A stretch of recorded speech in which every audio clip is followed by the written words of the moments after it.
জুলাই আন্দোলনে আমরা নারীদের ব্যাপক অংশগ্রহণ দেখেছি, কিন্তু তারপর থেকে প্রতি পদে পদে বাংলাদেশের রাজনীতি যেখানে মন নিচ্ছে বিভিন্ন দিকে, প্রত্যেক মিনিটেই নতুন নতুন পৃষ্ঠা লেখা হচ্ছে, সেখানে নারীদের অংশগ্রহণ শুধু কমেই গেছে তা না, বরং যারা আগে থেকে রাজনীতি ছিল তাদেরকে এখন আমরা আগের মনে দেখতে পাচ্ছি না।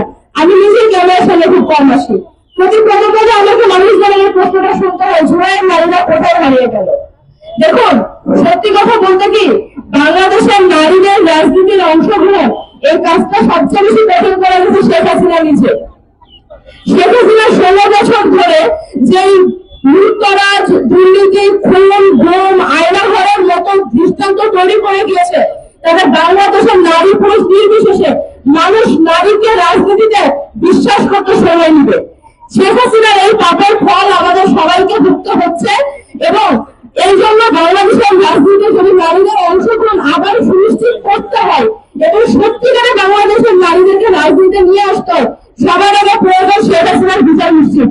এই জন্য যতদিন না পর্যন্ত বাংলাদেশে আওয়ামী লীগ নিষিদ্ধ হবে এবং শেখ হাসিনাকে দেশে ফিরিয়ে এনে শাস্তির মুখোমুখি না করা হবে, ততদিন শুধুমাত্র নারীদের রাজনীতি না, আমি মনে করি বাংলাদেশের নতুন রাজনৈতিক বন্দোবস্ত এবং 34 পরবর্তী রাজনৈতিক নতুন রূপরেখা কোনোভাবেই যা সম্ভব না।